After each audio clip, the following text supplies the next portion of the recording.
Vakratunda Mahakaya Suryakoti Samaprabha Nirvignam Kuru Me Deva Sarvakaryeshu Sarvada Saraswati Namastubhyam Varade Kamarupini Vidyarambham Karishyami Siddhir Bhavatu Me Sada Gurur Brahma Gurur Vishnu Gurur Devo Maheshwaraha Gurureva Param Brahma Tasmai Shri Gurave Namaha.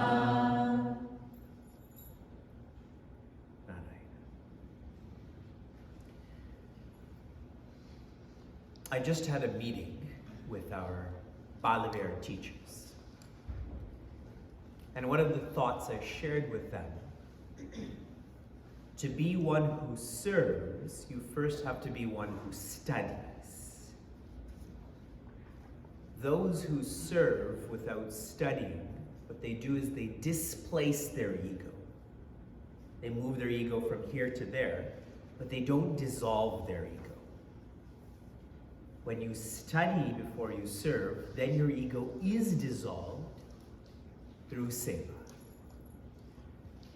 I further shared to not feel like one is an exception. The ego expresses as feeling that one is an exception. And when you feel like you're an exception, you inhibit yourself from being exceptional. You inhibit yourself from being exceptional. Putting this into context, Pujaswami Tejomayananda has shared, there is only two paths that we can follow. Our ego makes us think that there's many paths, many options, but there's really only two paths. One of the paths is the path of prayer. The English word pray, P-R-E-Y, came from prayer. And that is a path where you escape pain. You escape pain. Anyone who's reflected on their life, as soon as you escape one pain, what happens? The next pain comes, and the next pain comes. If not physical, mental. If not mental, political, and so on. The other path is the path of Shreya. Lots of people are named Shreya. I don't know if they know what their name means, but Shreya. And that is the path to embrace peace. And what's remarkable about this path is there's an end to this path. Once one is peaceful, the pursuit of peace is complete. For those who don't know how to reach here, you used a GPS, and when you reached here, what did you do with your GPS? You turned it off. You don't need it.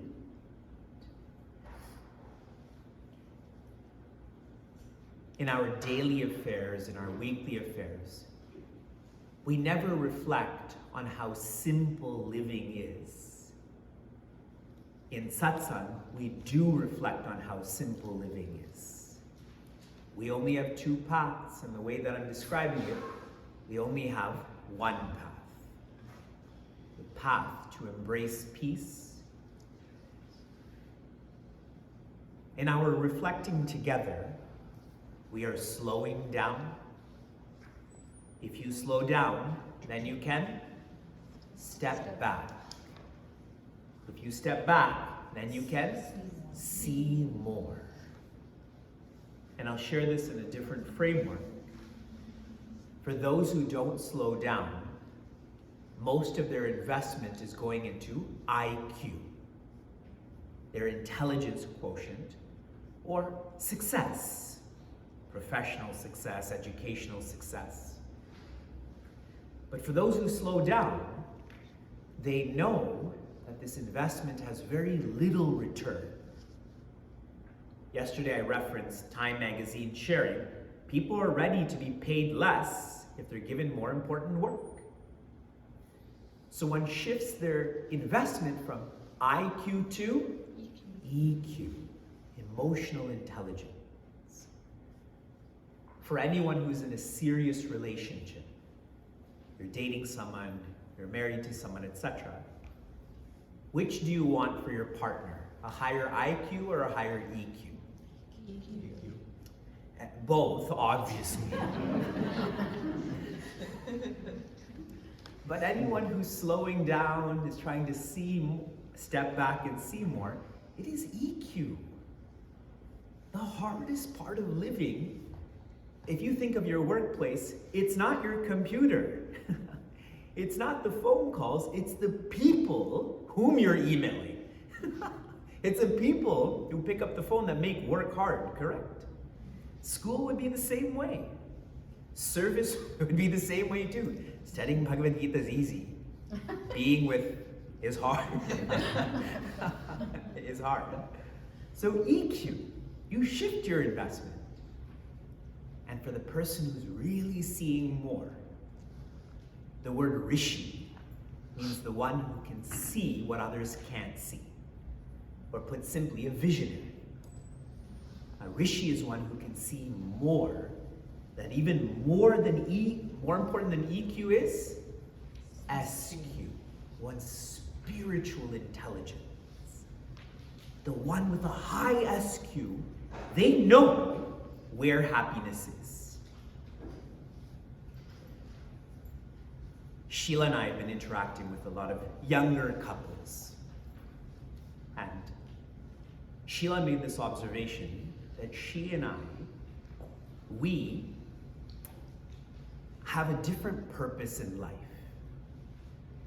But then she specified, it's not that the purpose is different, it's the intensity is different. She knows my purpose is to never be reborn again, to never get married again. Her purpose is virtue development, to be more patient and caring and so on. That's the same journey, but it's just the intensity is different. Yes? And that's why she shared, she and I are compatible. We have different intensities towards our purpose, but we're compatible. And my point here is that our SQ is aligned. And so being in such relationships is easier. It's not easy, but it's easier. In our culture, in Sanatana Dharma, when you are born, there are 41 samskaras. A samskara is like a milestone. It's a rite that one is to engage in. 41 has now been distilled to 16. And out of the 16, usually we only know about one of them. The 13th samskara is vivaha, is when you get married. And you only know that because when you go to weddings, it says it on a piece of paper. The first 13 samskaras, milestones, passages in your life, someone else does for you, including vivaha. The first samskara, this is the 14th, the first you do for yourself is called Pancha Mahayajna. Pancha means 5. Maha means constant in this context. Constant.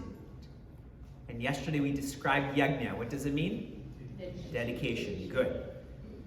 To be constantly dedicated in 5 directions. Now the reason for this dedication is because these directions are constantly dedicated to us. We are always taking. If you have lived your life well, then what do? You start to give back. What these Pancha Mahayajnas are, from farthest to closest, the 5th is called Deva Rina. The debt we owe to the Devas who are constantly dedicated to us. To make this more relatable, the devas are nature's forces. Nature's forces like rain, heat, gravity. If there's no gravity, you have to be super careful about just walking. Number 4, Bhuta Rina. The debt we owe to nature's beings. They're constantly dedicated to us like honeybees, worms, bats that eat mosquitoes that carry disease. They're constantly dedicated to us. Bhuta Rina. Number 3, Samaj Rina. The debt we owe to society, especially living in America. We are very unclear of the privilege we have. I have 2 phones in my bag. One is a Canadian phone, one is an American phone. Suppose I press 5 buttons. Unlock, 911, send.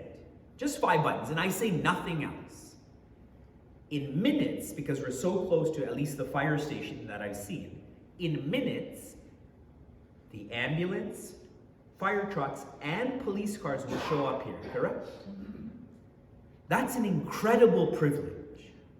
Now, many of us who have been to more densely populated countries like Para, even when that ambulance is trying to move on those roads, where can they go?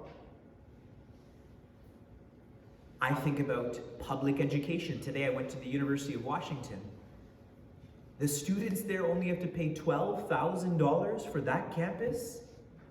That's incredible. So society is constantly dedicated to us.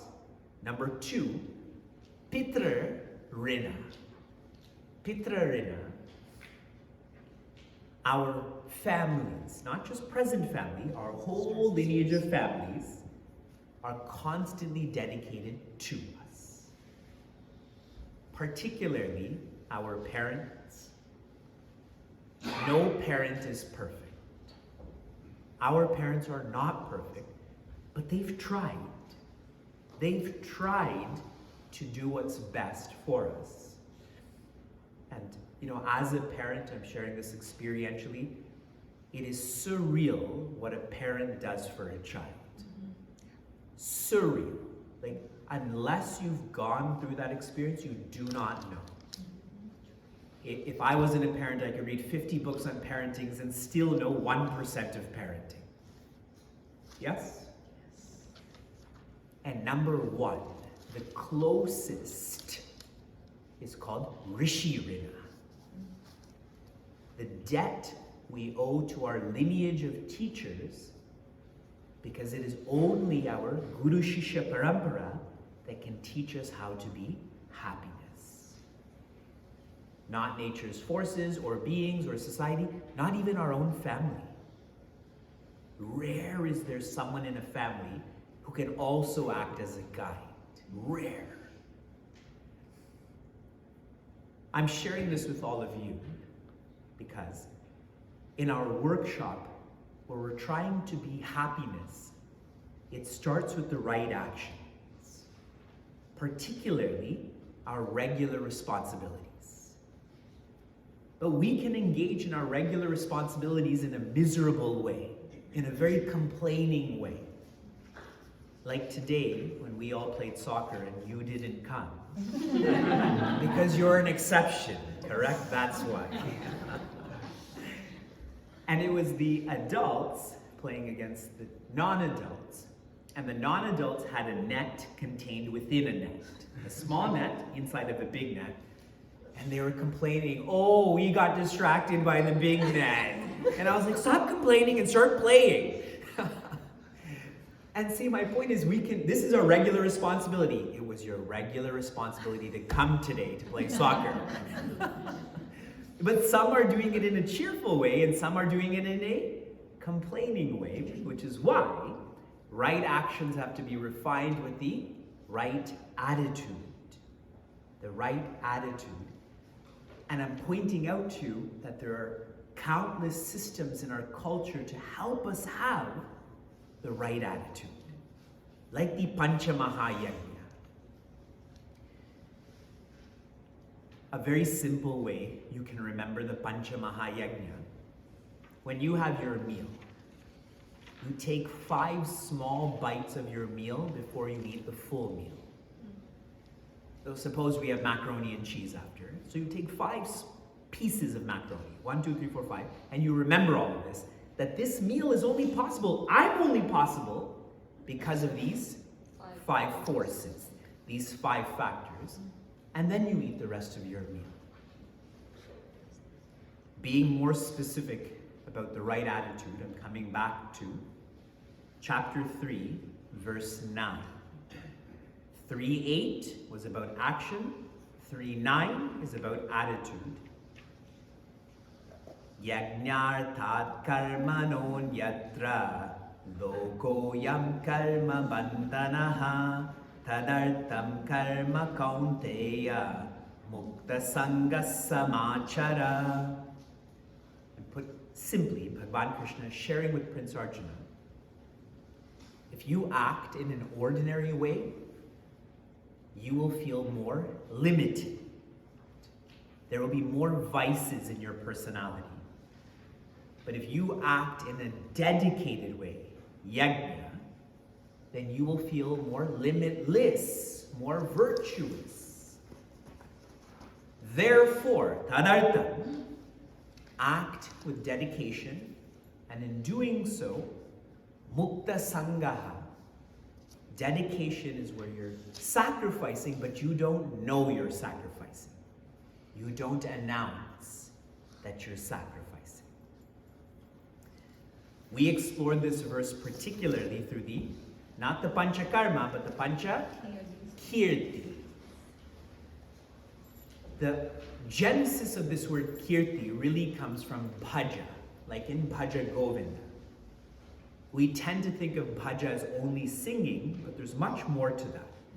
So, number 5 in terms of kirti. Please share it back in English. What's number 5? How do we begin having the right attitude? Sing.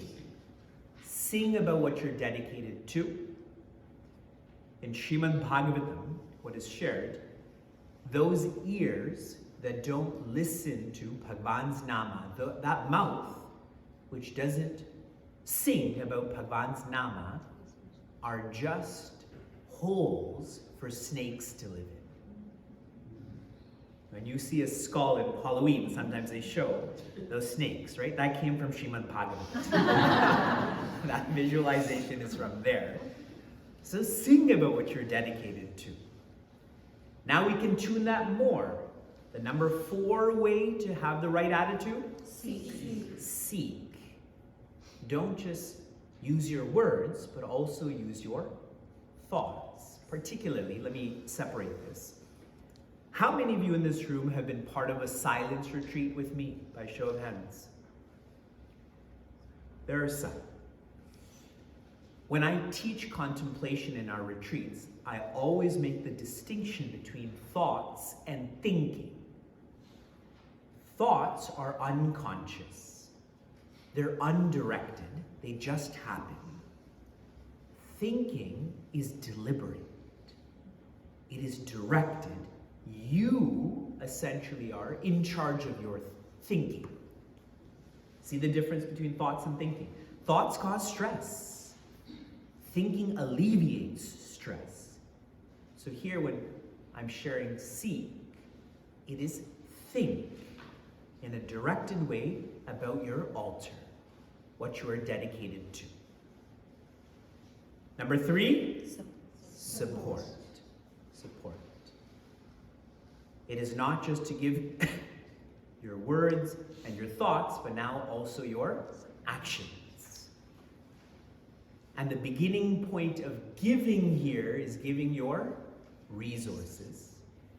In our culture, what percentage of your resources are to go to further dharma? 20. Sanatana Dharma is a dharmic religion. Typically in the Abrahamic religions, what percentage? 10. What does the typical American give? 2. Maybe 2. I had met with the president of the St. Louis Mandir. Has anyone been there? Okay. It's a very grand mandir. And they were just embarking on I think it was a $7 million expansion. And I was sitting with him, and he looked quite dejected. And he was telling me, how are they going to raise $7 million? And I shared with him that if every Hindu in St. Louis gave 10% of their income, you would never have to have a fundraiser. This would be easily achievable. And when I was speaking, he was kind of looking down, a little bit dejected. After I finished my statement, he looked up at me and said, if every Hindu gave 1% of their income, we wouldn't have to have a fundraiser. And if you think of your own life, out of all of the immigrant groups in America, the highest earning are those of Indian origin. It is part of the right attitude to support. And when you support, you shouldn't know or announce that you're supporting. That's why I said do it without nama. Correct. And I'm going to tune that a little bit more now. When you support, and the next attitude is serve, correct? Yes. After support is serve. Not just without nama, without any sense or expectation of ROI. In the business world, what does ROI stand for? Return on investment. And ROI really is, I'm giving to get, correct? It is built on reciprocity. But here I'm going to open up ROI to be, you support, you serve with no sense of recognition, ovation, even inclusion. That's what supporting and serving means. Tomorrow at the completion of our workshop, maybe the organizers will thank this person and that person. Suppose you put down one mat. Over 4 days, you put down one mat that you're sitting on. As they're thanking Gurudev and they're thanking Vivek because he came here from so far and is leaving so far, what are you waiting for? You're waiting for your recognition that you put yourself mat down. Be very careful that if one is doing this for an ROI, it's not supporting and serving, that's called a business. It's called vanik buddhi. You're thinking like this is a transaction. Coming to number 2. Number 2 is serve, correct? From support to serve. One of the last verses in Jagadishvara Arti. Can someone chant that for me? One of the last verses. Tan, man, dhan, sab kuch tera, correct? So now if you think about this, support is dhan. Sorry. Seek is man. Support is dhan. Then serve would be dhan.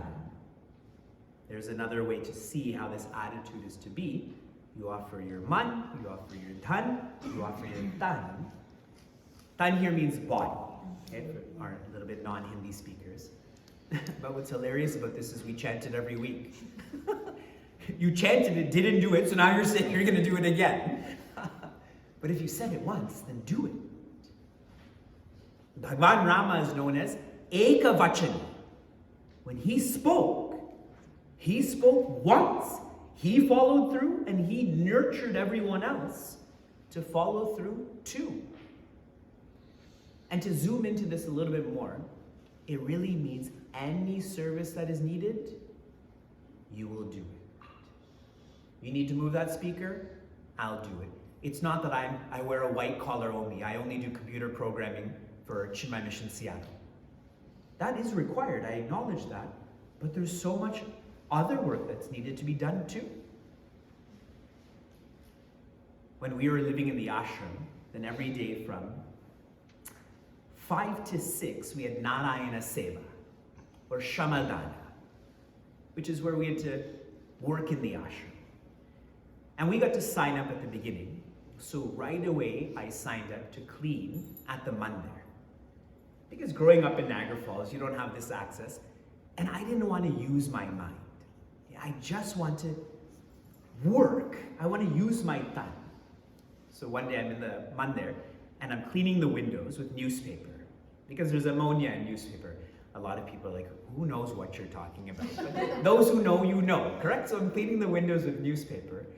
And all of a sudden, someone comes and says that you're being called to the library. And I asked why, and they said, I don't know. And I told this person, because I knew what was happening. I told this person, but I signed up for this seva. And they said, no, you're being called to the library. So I go to the library, and one of the coordinators is there, and they said, we heard you're good with computers. That's a complete lie. I know nothing about computers. I'm anti-technology. But you see how rumors carry on. Anyone here knows I know nothing about computers. And then my Narayana Seva came to catalog the library. So it was special because I got to touch all of these old books. My only point here is that we should be ready for offering our Tantu. So there, initially I complained I didn't want to sit in the library, but that's the seva that rumor brought me to. And number one, Surrender. Surrender. Right action, regular responsibility. With what attitude? Surrender.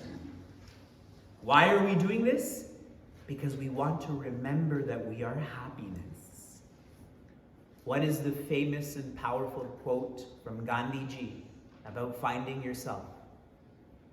Be the change.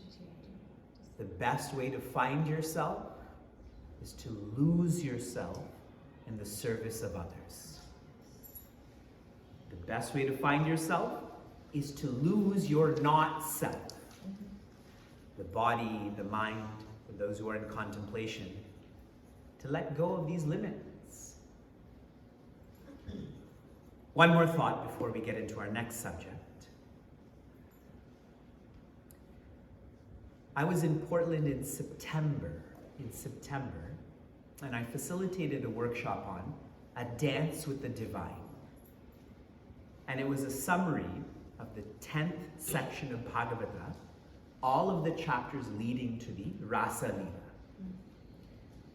And I was describing one portion where the gopis had gone early to bathe in the Yamuna. And when they did, they took their clothes off. And who showed up? Bhagavan Krishna. And he's so service-oriented, he collected all of them. They were on the ground, so he collected them, and he put them on a tree, on a high branch. He's so loving. And when these gopis had finished bathing and they looked up and they were looking for their clothing, there was Bhagavan Krishna hanging on the same branch with his flute in one hand, and he had one leg hanging. Okay, so one leg on the branch, like crossed, and one leg hanging. And they were sharing, Krishna, give us our clothes back. And he said, I'm just helping you. I put them here to dry. Come and get them. Come and get your clothes. And so these gopis did. They came out covering their private parts. And as they were coming closer, Bhagavan lifted those clothes up and put them higher. And said, if you want these, you have to prostrate. And so they had to uncover their body parts and they prostrated. And then he gave their clothes back. Now the Vedanta in all of this, those clothes, what's a Hindi word for clothing? Kapra. Kapra. And kapra is synonymous with kosha in Sanskrit or Vedanta. So they had given up their pancha kosha. And it was in that moment that Bhagavan promised them, we will be together forever. He foreshadows the Rasa Leela happening. So I come back to the best way to find yourself is to lose yourself. those gopis lost themselves in Bhagavan Krishna. But in doing so, they found happiness, that they are happiness. Okay. Right actions have to be refined with the right attitudes. Now on day 3 of our workshop, the right attitude then has to be refined to the right Atma.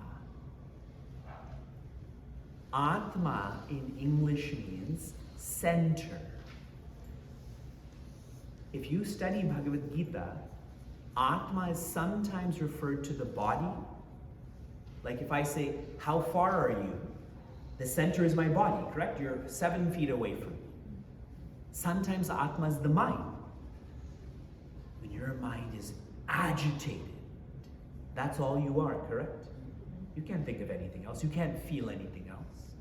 Other times Atma is the ego, and other times Atma is the spirit. The right actions with the right attitude, and the right identification. We're trying to tune into who are you? So the right Atma. I'm moving us to verse 20. Chapter 3, verse 20. We've covered 8, 9, and now 20. Karmaneva hi samsiddhim astita janakadayaha. And this is the most important part. Loka sangrahamevapi sampashyan kartum arhasi. Put simply, it is through action that one can experience perfection, the perfect happiness. What is the precedent for this? What was the name you heard? Janaka. The Raja Janaka, the father of Devi Sita. He was one who was enlightened, a jnani. How is it that Raja Janaka achieved the perfect happiness? Loka Sangraha Eva. What does Eva mean? Only or alone. Sangraha, collection or welfare, well-being, like swasti. Loka, all. It does mean society, world, but here we'll just define it as all. How did Raja Janaka achieve the perfect happiness? He served the world alone. Not himself, not his family, but he served all. And the final point is, Sampashyan, the one who sees or understands this, Kartum arhasi, do the same. Follow the precedent.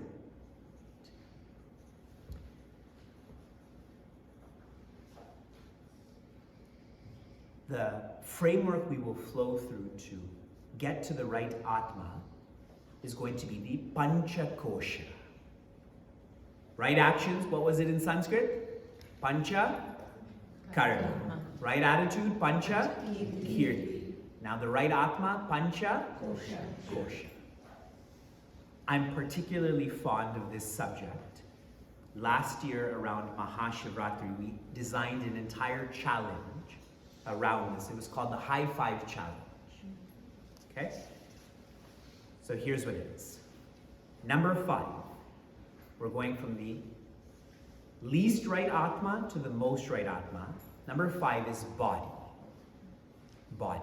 That's the 5th sheet. The practice on how we can identify with the body and then go deeper is to sleep early. Sleep early. The later time goes on, the more you identify with the body. And when you identify with the body in a very strong way, what should you do? Sleep. Because if you don't sleep, you're going to think this is all you are, particularly in terms of eating and watching. correct? You know why you should be a Balbear teacher? Because today we had pecan pie. So suppose you have pecan pie in your fridge, okay? And it's 10 a.m. and you open your fridge and there's the pecan pie. What do? You probably close it, get something like a granola bar and go back to work. And now let's fast forward to 10 p.m. You just had a full dinner, maybe a dinner and a half. And you open the fridge and there's that pecan pie, and what do? Eat the half to get to two dinners. Why? Because you identify with the body more at 10 p.m. as compared to 10 a.m. Same goes, it's not like Netflix doesn't exist at 10 a.m. But at 10 p.m., we just want to plop ourselves because the body's so heavy at that time. So what should you do? Sleep early. I'll share more about this tomorrow, but let's keep moving forward. When you sleep early, the next kosha is the breath sheath, the pranamaya kosha. And the practice to identify with this and then let it go is walk early. Walk early. When you walk, your cardiovascular system is benefited. Your heart rate goes down. When you walk early, and I'm going to digress here, how many of you would describe yourself as a resilient personality?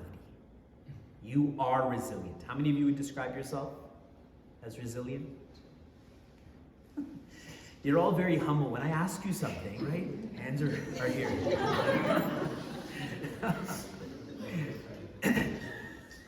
Some years ago, I was speaking in Munster, Indiana. They have a big hospital network there. I was speaking at a cardiovascular symposium. Who knows why Vivek was speaking there, but I was speaking there. And so there's around 400 people there, mostly cardiologists and patients, and I was speaking on making sense of stress. And I began this symposium by asking everyone, how many of you have experienced stress in the past week? Okay, I'll ask all of you too. In the past week, how many of you have experienced stress by a show of hands? Okay, good. Now what's different about all of you and them, when they had their hands up, okay, 400 people, 90% have their hands up, they all started looking at each other and smiling. Like they're congratulating each other. You have stress, I have stress, it's awesome. Here at least you were all looking at me without, with no pride. Like, oh, I had stress. They're all like, yeah, me, call on me. For those who are not resilient, sociologists have found that there's 3 ways that you can nurture resilience. And these are very easy ways. I'll go from hardest to easiest to build up to this. The hardest way to build resilience, this is number 3, is ethics. Ethics. It's where you don't play the game that you even have the option to give up, to complain. Those who are ethical are more committed. They follow through more, correct? Ethics.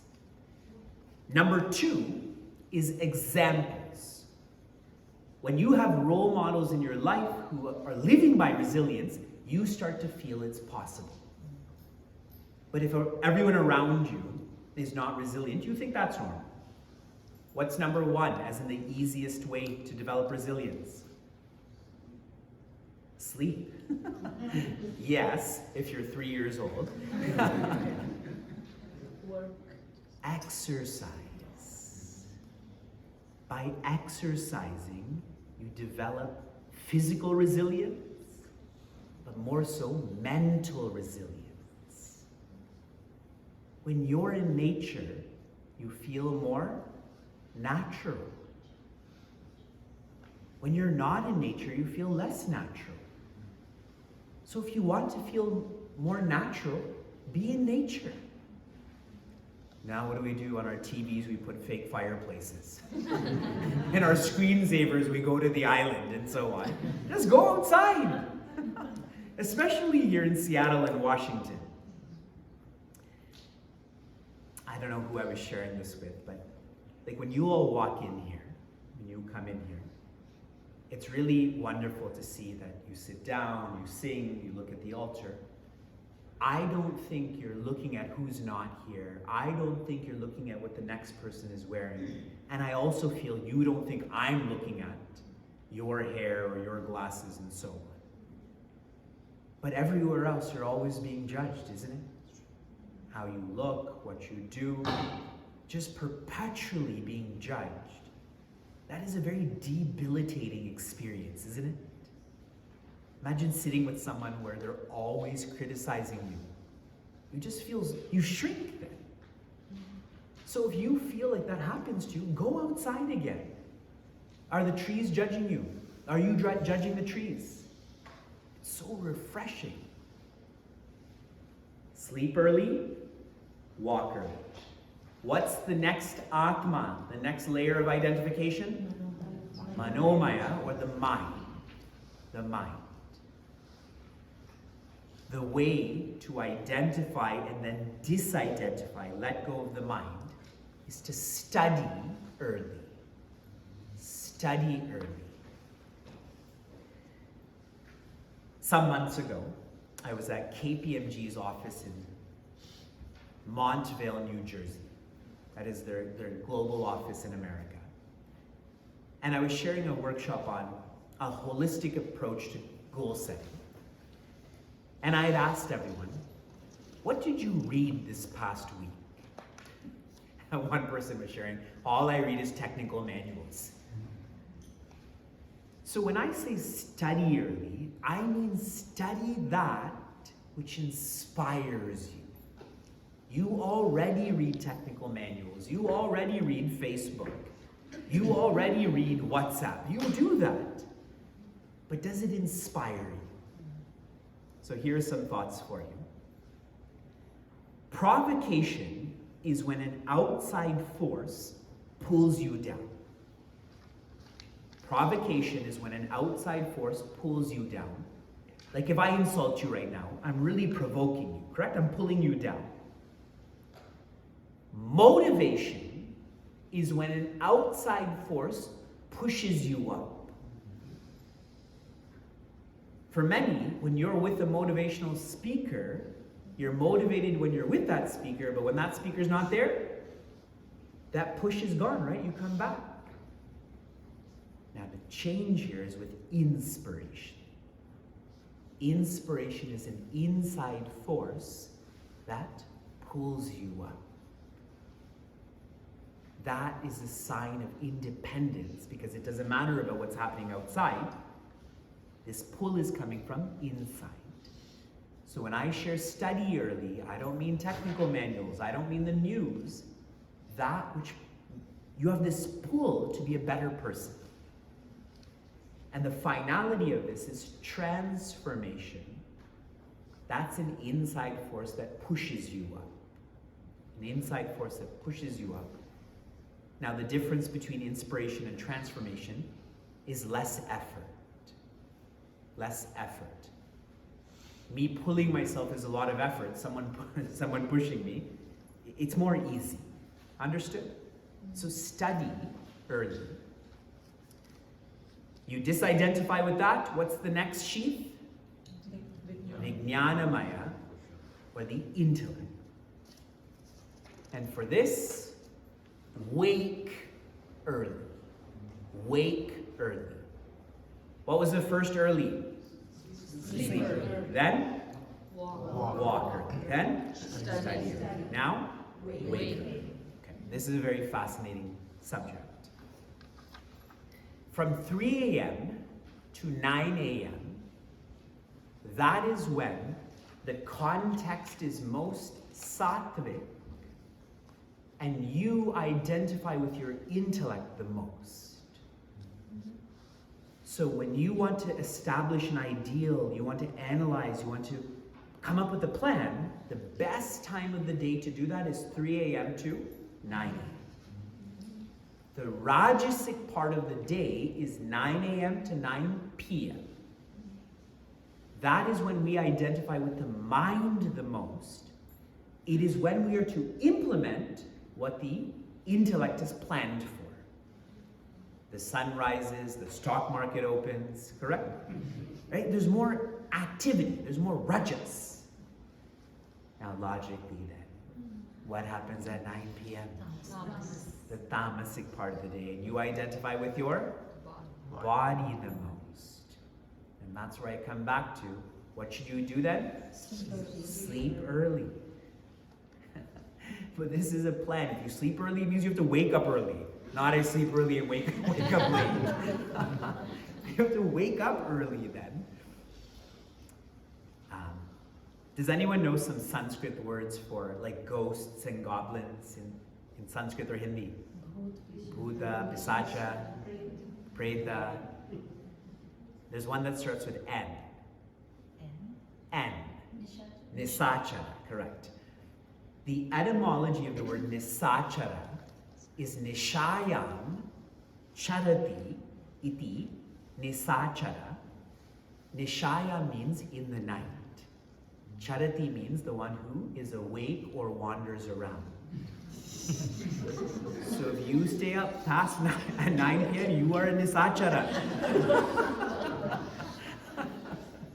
Remember you were talking about immoral actions. See how immoral we are. So sleep early, then wake up early. And what should you do when you wake up early? Study early. Whoa. This all makes sense. But really all of this, remember, is coming to point one. Regular responsibilities with the attitude of surrender. As you're doing this, there's going to be challenges, particularly with people, particularly with family. What is the closest covering to our center? Anandamaya Kosha. What's the English word? Bliss.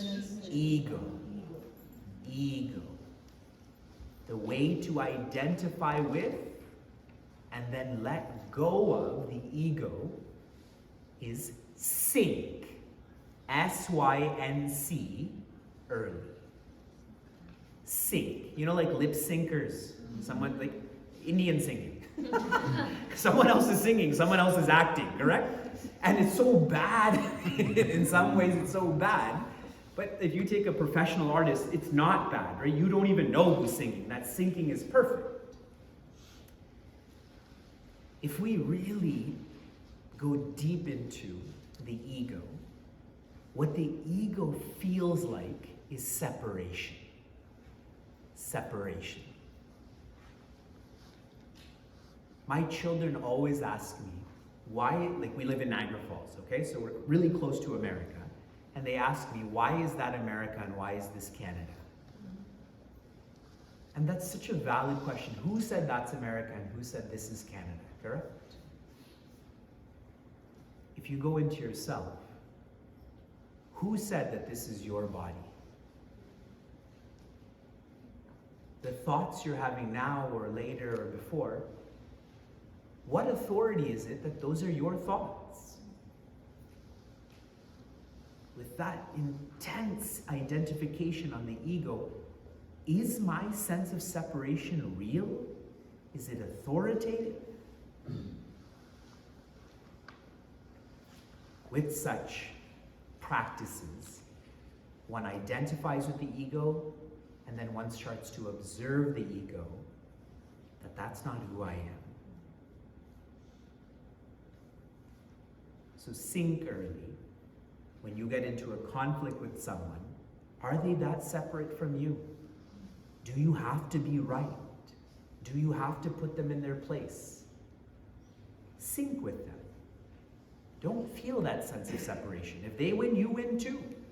This is not a zero-sum game. Packaging this all together now. The way, even though we studied it by koshas, how this is to play out in our day, it starts with sleep early. It's hard teaching on the West Coast, but the part I do like about teaching in Portland and Seattle and so on is everything finishes at 8 p.m. And the West Coast, like sometimes on the East Coast, sometimes the discourse finishes at 9:30. Then you have to go do this and that. So the fact that it finishes at 8, that means you can sleep by 9, correct? So sleep early.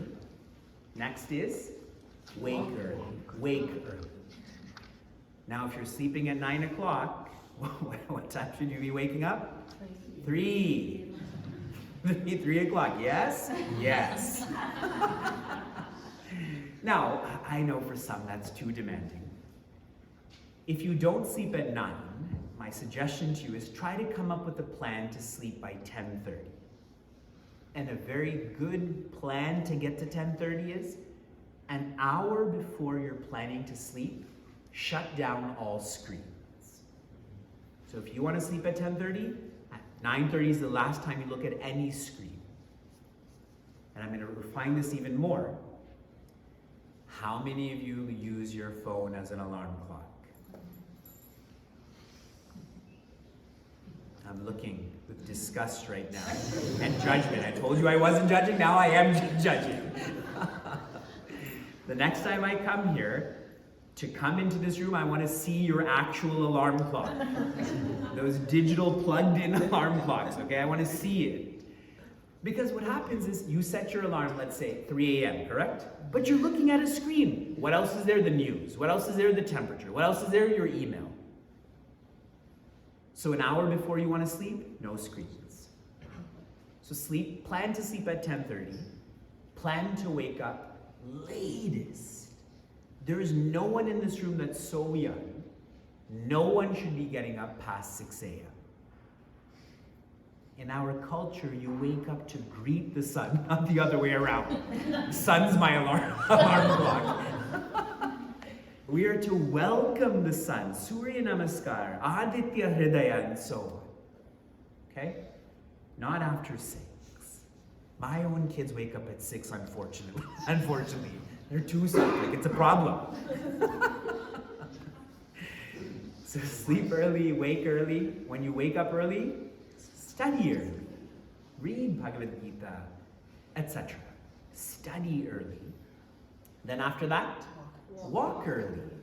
As soon as you can, go for a walk, and even better is package those together.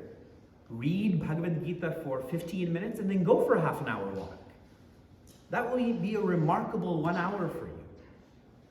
And if you do all of this, really you can get it all done before 9 a.m. The rest of the day you will have less conflict. Isn't that the right Atma, where there's that sense of oneness? Discourse is longer today, but the subject is so practical. You know, we've gone through 15 very specific points now. We've gone through immoral actions, then, rehabilitation actions, then, immoral actions, selfish actions, special responsibilities, regular responsibilities. A whole plan to get to here. Then we went back. It's almost like we're refining it. We're pulling out like the da, you know, we're taking out the rocks and stuff like that. We got into the attitude. First S, sing, seek, support, serve, surrender. We're getting to happiness. Now we refined even more. We're going through what we feel we are. With the body, we have to sleep early. Breath, walk early. Mind, study early. Intellect, wake early. But all designed for sink early. For our dynamics now, I'm going to lead all of you through guided reflection. So now the best way to do this is, number one, make sure you're by yourself. Next is, if you can, if you're comfortable, lie down on the floor on your back with your head towards the altar. Okay, if you feel like doing that, do it. Otherwise, wherever you're sitting, sit comfortably. Okay, there's chairs there, but don't touch anyone. You shouldn't be able to hear anyone, so spread out. If you're lying down, your head is towards me. I'm going to walk around.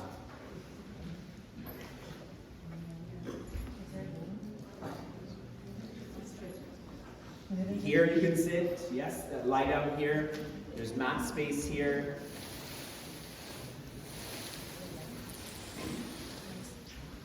This is the best workshop. I'm telling you, lie down. You were already wishing it. Now I'm making your wish come true. We working. Yeah, exactly.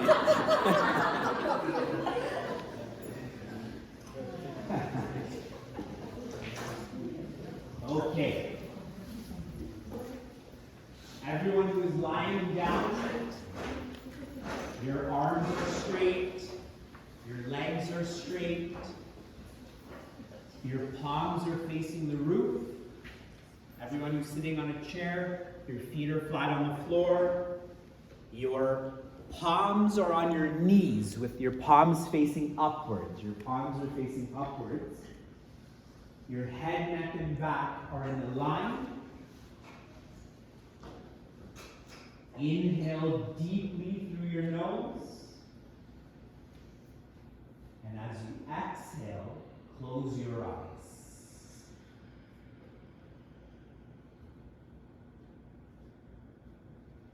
For the next while, promise yourself, challenge yourself to keep the body completely calm. To not move the body at all.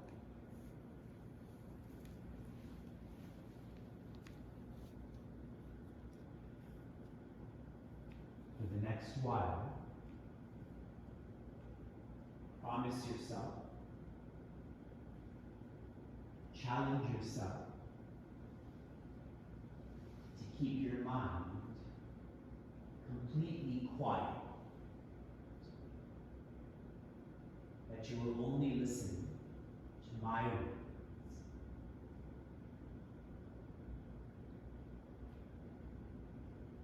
Imagine waking up in a jungle.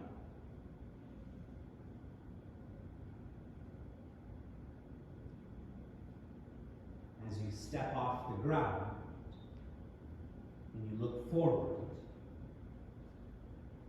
you see luscious trees with thick canopies and trunks. You see shrubbery on the ground.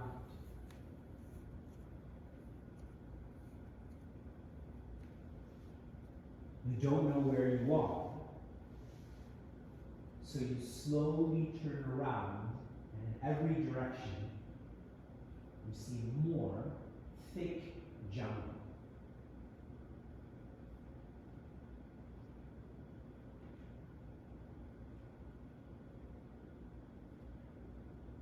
You realize that you're alone, yet you don't feel lonely. You feel secure, comfortable, peaceful.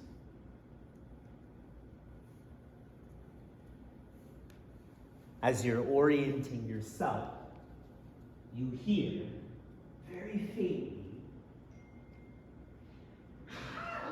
"Oh."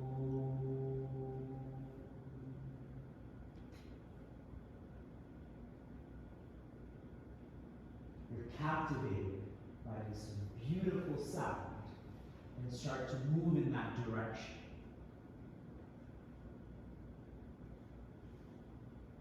As you're walking, you're stepping over stones, pushing aside branches, breathing in the fragrant, humid air.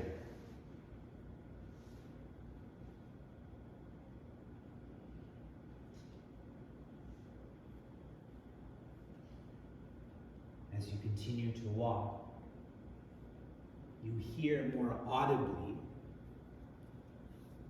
"Om."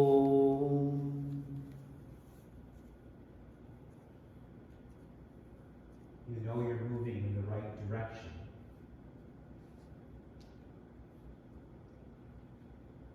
As you look ahead, you see a bright spot in the jungle. It's a clearing where there are no trees.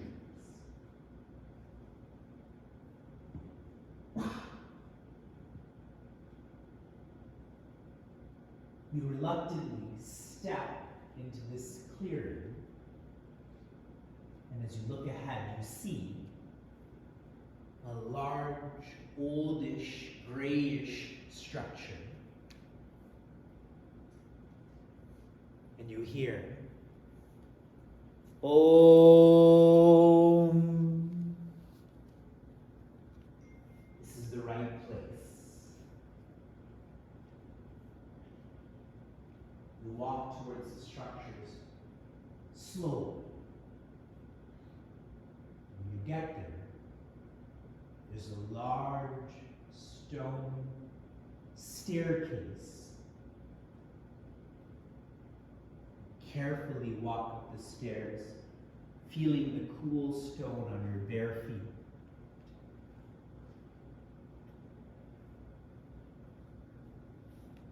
And when you get to the top, you look in, and you see mostly darkness and two large lamps. You guess that this is a mandir, a temple. Whose though? Why is this in the jungle?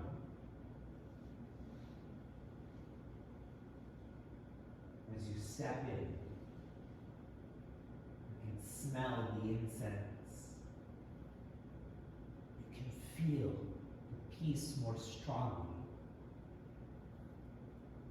And then you get to the end, and you realize this is an altar,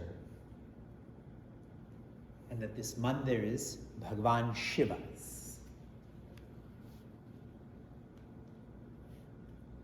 You're looking at him intently, his folded hands, his broad shoulders, his gentle smile.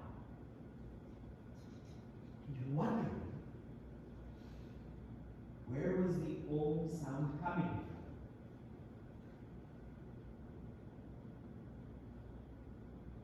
You're so taken aback by his beauty that you can't help but close your eyes.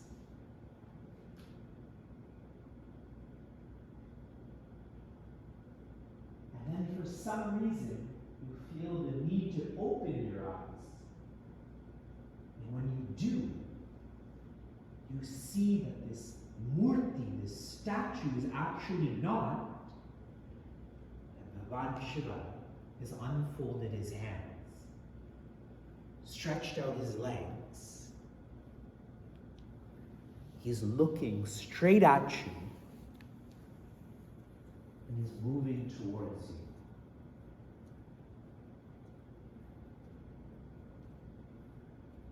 You are still in wonderment, in the Acharya of what is happening. And then Bhagavan Shiva opens his arms wide and stretches his fingers and puts his right arm and hand on your upper back and his left hand and arm on your lower back and embraces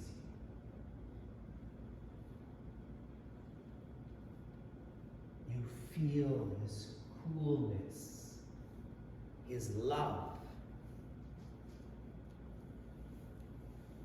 Then with his right hand, he takes the back of your head and brings it to a crevice in his neck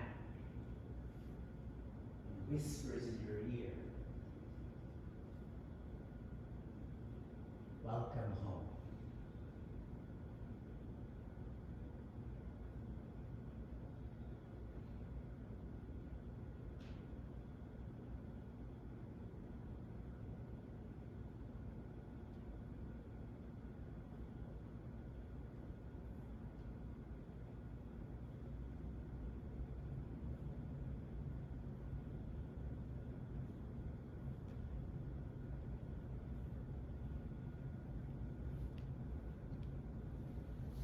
slowly,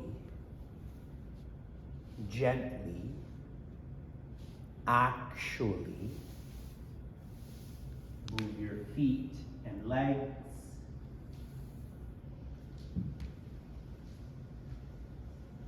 Lower back and abdomen.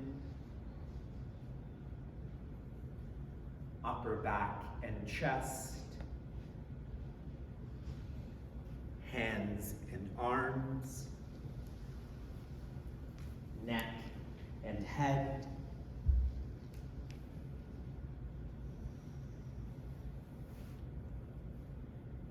Inhale deeply through your nose.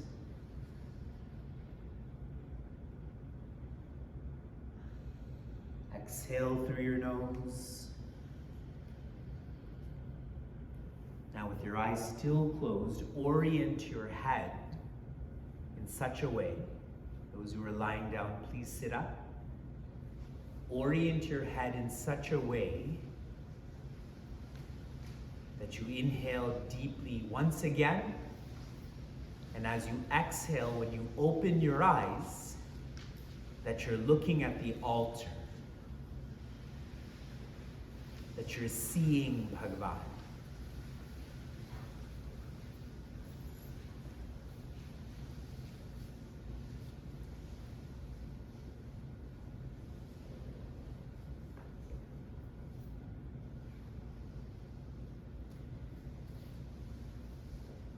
Be here, be now.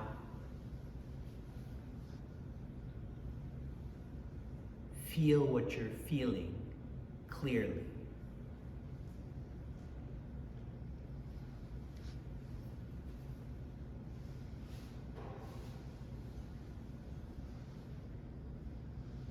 Om Namah Parvati Pataye Har Har Mahadev.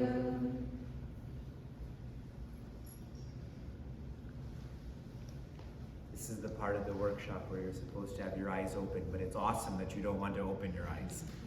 I dig that. We can just be quiet for the next 20 minutes.